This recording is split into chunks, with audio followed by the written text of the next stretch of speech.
And welcome everybody to the Daily Space Weather Show. We've got sunspot 3599 with a solar flare watch in effect. That's what we're showing you now as it approaches that southwestern limb.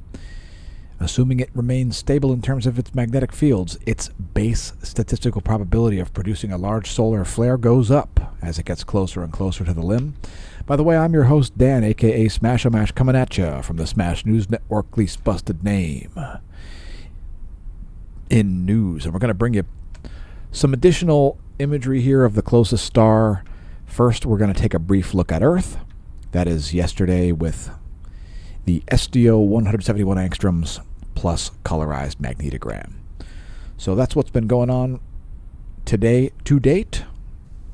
And again, let's take a brief look at Earth environs here to take a look at volcanoes. So there's an image of Mount Ibu going off. Mount Ibu is erupting. Also Abico, Popocatépetl, Santiaguito, Fuego, Nevado del Ruiz, and Sabancaya. Seismic activity is kind of low once again as the 7 magnitude earthquake drought continues. So take a look at that. Let's bring that to full screen mode. There we go. So this time period that we are currently in is a 7 magnitude earthquake drought. As you can see here, it's been a long time. Since back in January that we've had a 7 magnitude quake on planet Earth. So that somewhat increases the likelihood, statistically speaking, of a large earthquake. So earthquake droughts, they end in large earthquakes. These are basic facts. And let's see what's been shaken for the past 24 hours. First quake on the list is a 5.0 at Tonga. That was 3:10 this morning. Then we had a 5.1 at Chile. That was at 3:42 this morning. And then South Sandwich Islands region had a 5.0 at 5:02 this morning. Chagos Archipelago region had a 5.1 there toward the center of the Indian Ocean. And those are the 5 and greater magnitude quakes for the past 24 hours. And let's get to some more space weather stuff, shall we? Like, how about some more solar imagery? What do you think? So there's our full disk view. We have the perspective rotated here. That's why it looks like the sun is rolling across the screen. We just allowed it to rotate the field of view with the imagery there. That keeps a given spot on the screen stationary from the perspective of the SDO. Once again, sunspot 3599 is the T-mass, the most active sunspot and the most likely place for a large solar flare for the next about 48 plus hours there. So remember, folks, sunspots are able to produce large flares detectable at Earth even when they're set behind the limb. So it actually increases the likelihood a little bit. And let's take a brief moment here to get back to some space weather stats. 132 is the 10.7 centimeter radial flux. 132 solar flux units, or SFU, is the current state of affairs for the radial flux. And check out how proportional that is to sunspot number. See, the red line there is the sunspot number. The black line is the radial flux. Radial flux and sunspot number are proportional. So when you see a high sunspot number, you see a high radial flux, and vice versa. So, that said, Space Weather Enthusiast Dashboard ain't forecasted any geomagnetic storm conditions. We said yesterday there'd be 3 CMEs on the way. They're looking like pretty weak impacts according to NOAA's forecast, and hey, what can I say? I don't disagree. Now, you can see a much stronger impact than the actual forecast calls for. That's typical of when you see stronger magnetic fields than expected, higher density solar wind, higher velocity solar wind, etc. But at the moment, NOAA not forecasting any geomagnetic storms or geomagnetic unrest. It's calm at the moment. These are the past 4 hours of Earth's magnetic moment from space. It's what Earth's magnetosphere would look like to a proton, to about 12 Earth diameters. It's our geospace magnetosphere movie. It's a model created with the space weather modeling framework using a lot of different variables. If you want to read about those, click on the Details tab from the Geospace Magnetosphere Movies page and click the Space Weather Modeling Framework. You can read all about it. Next, our Earth's Magnetic Moment from the Ground segment. Once again, it is the last 4 hours of ground magnetic perturbations, changes to Earth's B field, represented by geospace delta B, the B field being the field that goes through the magnet, this magnet being Earth. The past 4 hours of Earth's magnetic moment from the ground level. KP1 is the current situation. Again, it is geomagnetically calm. KP1 is the global average of geomagnetism. Next, our solar wind data. First, the ACE, showing quite low and quite diffuse solar wind here at the moment. And I'm just going to skip to the Discover there because it's not working the way I'd like. Current solar wind density at the Discover is about 5.3 protons per cubic centimeter for the density. Solar wind velocity here, 438 kilometers per second. So calm conditions in the solar wind and the geospace. Next are our GOES magnetometers. They're fairly smooth here as well. The past 3 days of magnetometer measurements there from the geosynchronous near equatorial orbits of the GOES 16 and the GOES 18. They orbit at about 23,500 miles of altitude, way out in the outer portion of Earth's outer Van Allen belts. Next, our top view ecliptic plane field plot. And is Earth remaining in a North Pole current sheet? Well, the North Pole magnetic sector remains. So it looks like it'll be extended for days here. So it looks like North Pole magnetism may have won out there in the east, but we'll take a look at that next. At the moment, we've got a few more days of a North Pole magnetic sector as shown there. Next, our line of sight field plot. And what do we have? What's going on down there in that southeastern limb? Well, I'm not sure if North Pole magnetism won out. Let's switch to our coronal hole line of sight plot now that we've shown the line of sight field plot. And indeed, you can see if you look at the last image there, now North Pole coronal holes are the only type visible from Earth. So that's an interesting arrangement. North Pole coronal holes only. So anyway, let's switch to our coronal holes here from SDO. There we go. That's not half bad. That's the past 24 hours. So those are all of North Pole orientation. So any South Pole coronal holes at the moment are not on the Earth side of the solar disk. So that's a bit of a change since yesterday, wouldn't you say?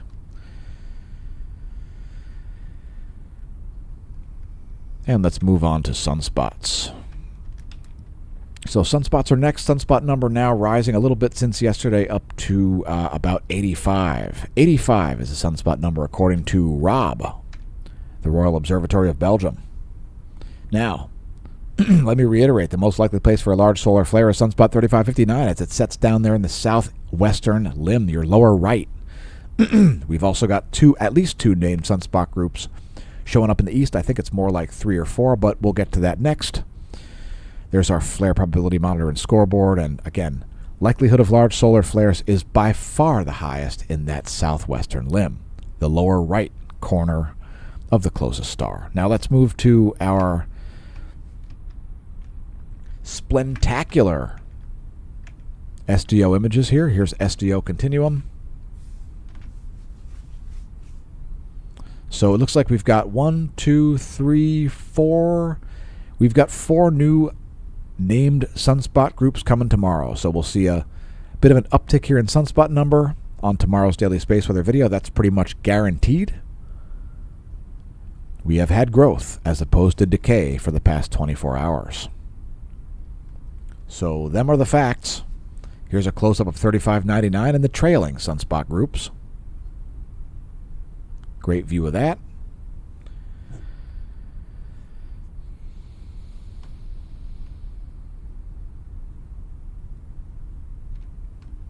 And here's our magnetogram. These are 24-hour videos at 30 frames per second. The SDO magnetogram uses polarized light. the Lehman effect in order to determine the polarity of those magnetic fields.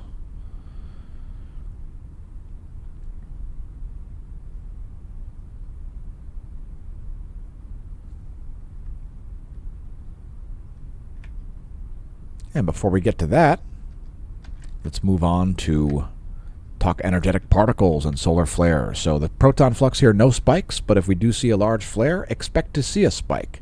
The likelihood of a spike in the proton flux right now is quite high, as sunspots in the western limb are much more likely to produce proton events because of the what's the right word?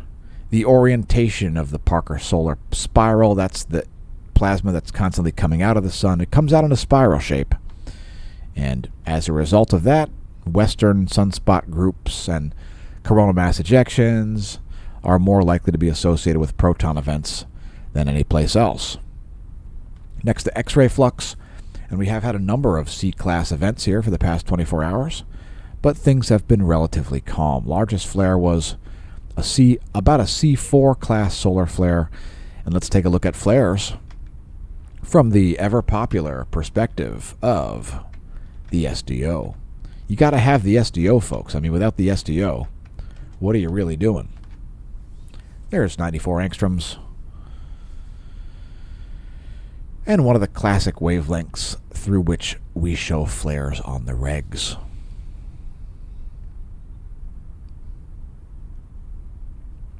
So no major flares, but the likelihood of a major flare is very high. There's 131 angstroms. Also, it's our TMAS, the most active sunspot of the past 24 hours. Sunspot 3599 is the star of today's daily space weather video. The star of the star, if that makes sense. Anyway, moving right along, we're going to show coronal mass ejections here in a moment. First, a star chart. That's what's going on overhead Lehigh Valley right now. Ah, yes, daylight savings time. You've got the sun, you've got Mercury, you've got the moon, you've got Jupiter all up there in the early evening sky. If you've got a low light horizon, you might be able to see Mercury. A little sliver of a moon there in between Mercury and Jupiter at the moment. Next, the solar system forecast. There's where things are today. We'll advance this 1 week. There's where things will be on the 19th. How time flies when you are having fun. Next, our astronomy photo of the day. And this one is not astronomy at all, in my opinion. I mean, I think that's actually the mesosphere, which is the layer where you see that rocket plume creating a galaxy-like formation there. So I don't really consider it to be astronomy, but whatever. It's from a Falcon 9. SpaceX Falcon 9 there created that rocket plume. apod.nasa.gov if you want to check it yourself. I am not impressed by that, so let's move on and show coronal mass ejections. So those are kind of important, and things have been chill since yesterday. There are 56 frames from George Mason University. Let's move on to some more imagery here. We'll show LASCO C2 and C3. Looks like some missing data afoot there, perhaps. Let's see what we can find. And so things are looking quite calm here. We've got a lot of filaments on the Earth side of the disk. We'll look at stereo A also. There is stereo A's raw coronagraph, and over there is the difference imagery. So yeah, quite calm here. And let's move on to our custom coronagraphs. There you go. Those are 24-hour videos.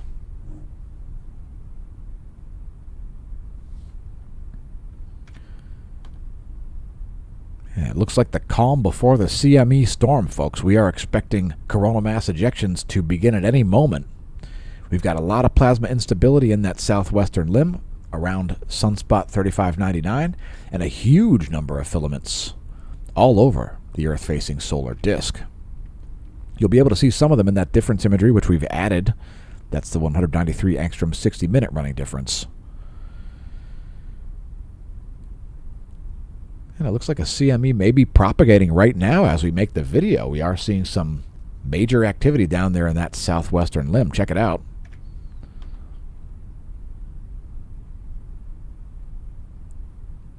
So no major ejections or major CMEs. No major CMEs or major flares yet. but that's looking very unstable, so the likelihood of a flare, a large flare in that southwestern limb, is actually going up. Also some activity happening down here in the southeast. And before we get to filaments, here are some more close-ups. That's 304 angstroms ionized helium and 193 angstroms ionized iron, 60-minute running difference. So here are those new groups in the southeast.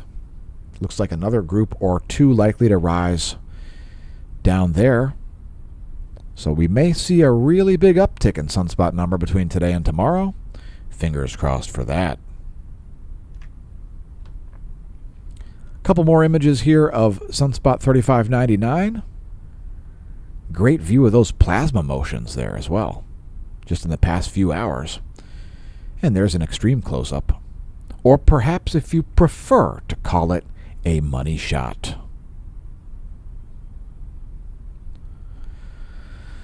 So that's the scenario, and let's move right along here to switch to filaments. So look at all those dark absorption features on the gray imagery there, folks. Lots of plasma filaments at the moment. Lots of plasma filaments indeed.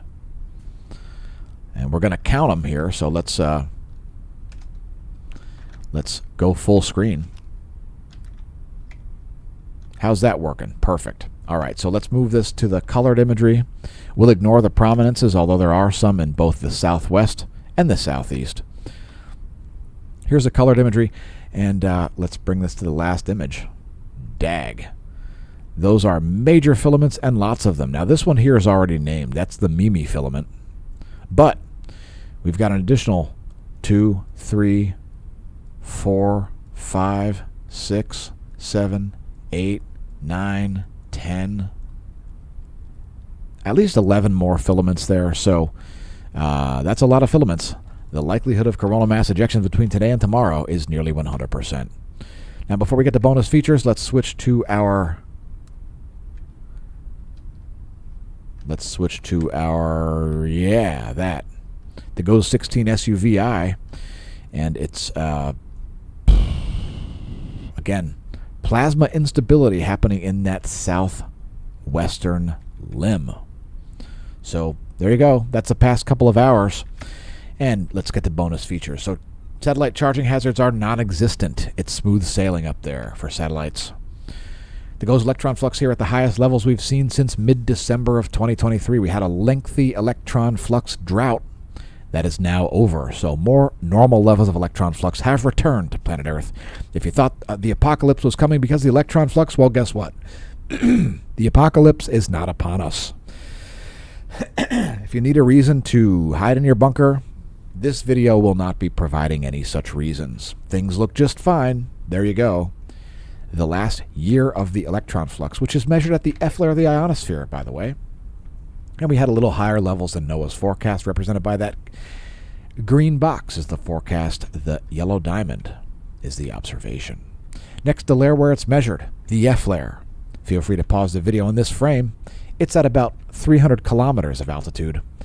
And there it is in its raw vibrational frequency, the ionosonde, courtesy of the Australian Government Bureau Meteorology. So no geomagnetic storms at the moment. No geomagnetic storms in the past 24 hours. Things are looking pretty basic in the ionosphere. There's the anomalygram. That's anomaly in megahertz from a 30-day median. And again, things are quite nominal in the ionosphere. So nothing to write home about there.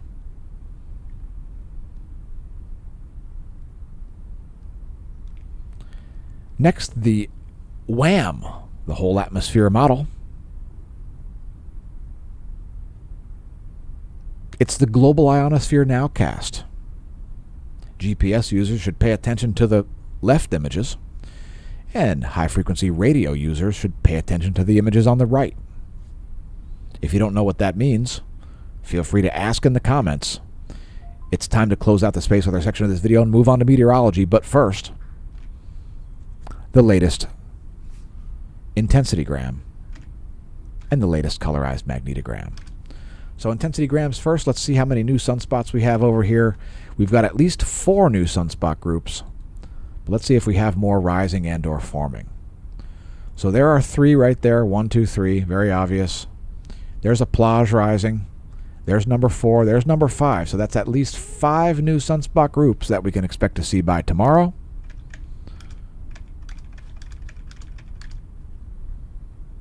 Here's a brief close-up of sunspot 3599. Whoops. There we go. And it's time to move on to our meteorology segment. But first, don't forget to press the like button, folks. Did you know that Smash News Network is the least busted name in news? Yeah, completely unbusted. Every time something goes wrong on the channel, what do? We get out in front of it. We don't try to pathetically gaslight our viewers. What a joke. We cite facts on the channel, and there is zero competition for our daily space weather content. So press the like button, press subscribe, press share, tell your friends and foes, etc. Click the links below the video. You can support the channel in various ways. So, please help the channel out. We would prefer to keep it existent. And here come our meteorology segments.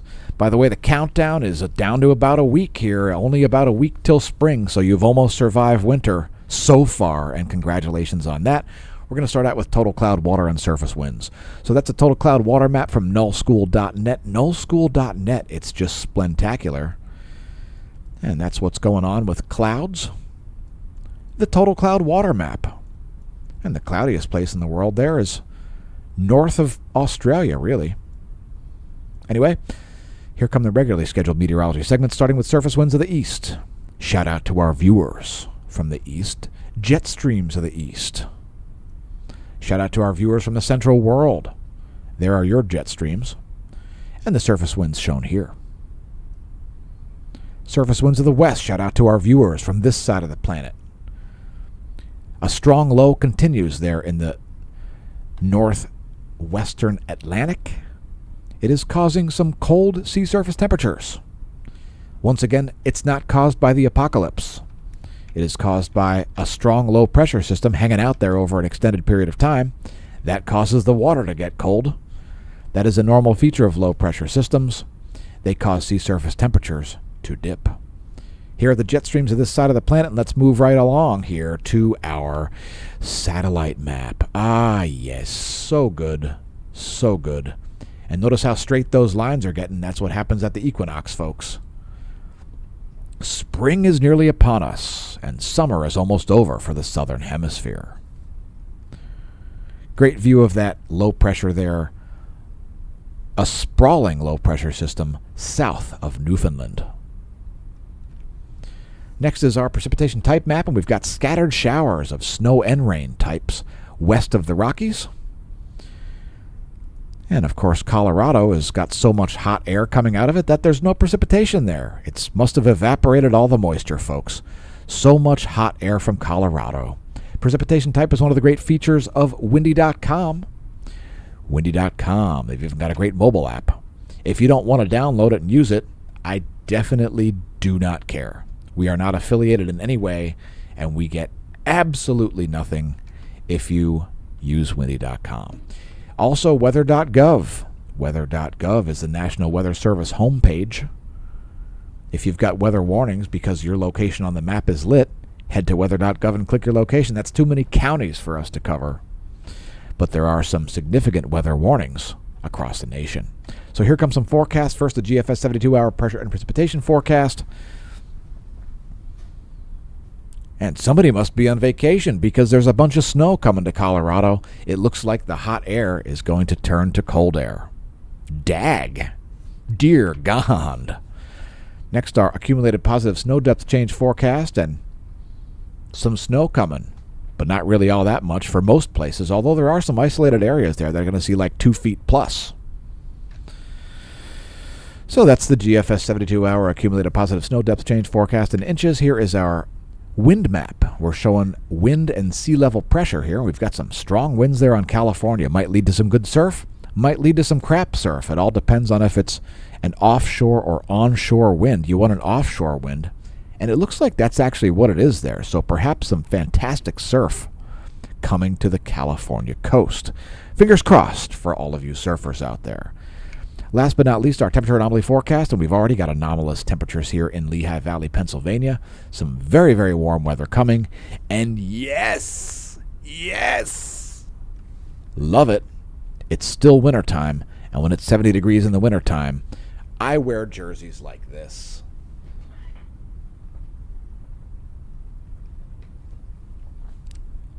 theveloshop.net. If you stop by and visit, tell Becky and Don that Dan sent you. Dan, a.k.a. Smash-O-Mash. So that's our 72-hour GFS temperature anomaly forecast in degrees Celsius. We'll also show you lightning. There it is. Also a real-time lightning map. Do we have any terrestrial strikes? We had some happening in Nevada. Do we have any now? I don't think so. It's pretty calm, according to lightningmaps.org. lightningmaps.org. Good times. Last but not least, there are the showers over the western part of the country. So no major sustained events here at the moment. Mainly just minor events. Alaska getting some precipitation as well. There's the full 50-state view of U.S. Doppler radar. It shows vertical motion in the air column. And it's from ground-based Doppler radar systems. So that's what's going on. Space-based systems showing the visible satellite. Ah, how sweet it is for it to be light out when we make the video. And there is the water vapor map. We'll close out with a recap. U.S. Doppler radars first. Satellite imagery is next. And when your Doppler and or your satellite are not clear, break out the water vapor map. That will help to clear things up for you, especially if you understand atmospheric physics. So anyway, it's time to close this thing out. But thanks for tuning in. And don't forget to click the things below the video. Yeah, click the things. Or don't. I mean, it's whatever. If you want less people to see the content, then don't click the things. So anyway, it's about time to close out. And until tomorrow, may that solar wind be at your back.